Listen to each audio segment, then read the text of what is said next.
So the last lesson that I've got planned here for the IA is adding the finishing touches to the presentation. So 3 things they need to add: cover page, references, appendices.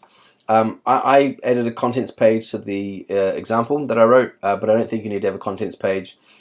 Personally, I just think it makes the report look more professional, but yeah, but once they get all this, their first draft should be complete. Again, made a little activity where I put in the files. Oh, sorry, this is not that. Here we can talk about, before they submit an essay, what are the little things they could do to make it look more professional. Okay, and so, you know, I would tell the story, but when I was at university, do all-nighters writing reports, and then I'd spend at least 20 minutes just making it appear like I'd spent, you know, months on it. And they talk about what are those things that make the difference between it looking professional and not. And then there's an activity here to help them with that. So I've just sort of roughed up the exemplar a little bit. And they can go through and say what are some little things they could change to make it look more professional. And so, for example, for me, I just think sometimes I see students, they submit a report and it's got a heading, a bold heading for a new section, and then there's no text underneath it because it's at the very bottom of the page. That's a no-brainer for me. Just put that onto the next page so it starts a fresh page.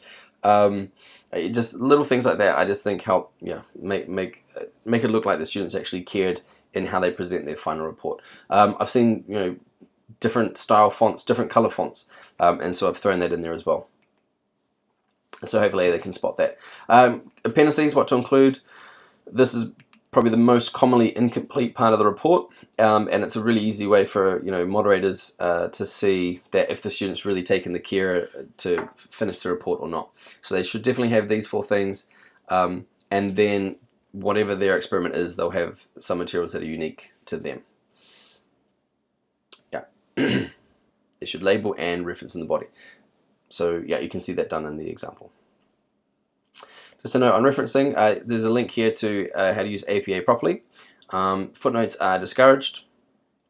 Most of the referencing will happen in the introduction and the evaluation. And then they should have the references happening immediately after the evaluation, not after their appendices at the very end. And then, yeah, so I would say this is work time. There's a checklist provided in the file, so when students finish, they could use the checklist to have their work checked, and then once they've self-checked and been through that, then they can swap with a partner. And so that way you can just differentiate, you know, fast finishers will be checking each other's work at the same time, while you've got other students still finishing writing their report. Just a reminder here about appendices in the word count. And also on the blog, there's a link to tips for the final submission, but it's real basic things like academic font and format layout, which everything's included in the checklist. So if they've been following the instructions, they won't need that. There is, on that blog post, it's called IA Final Submission Tips.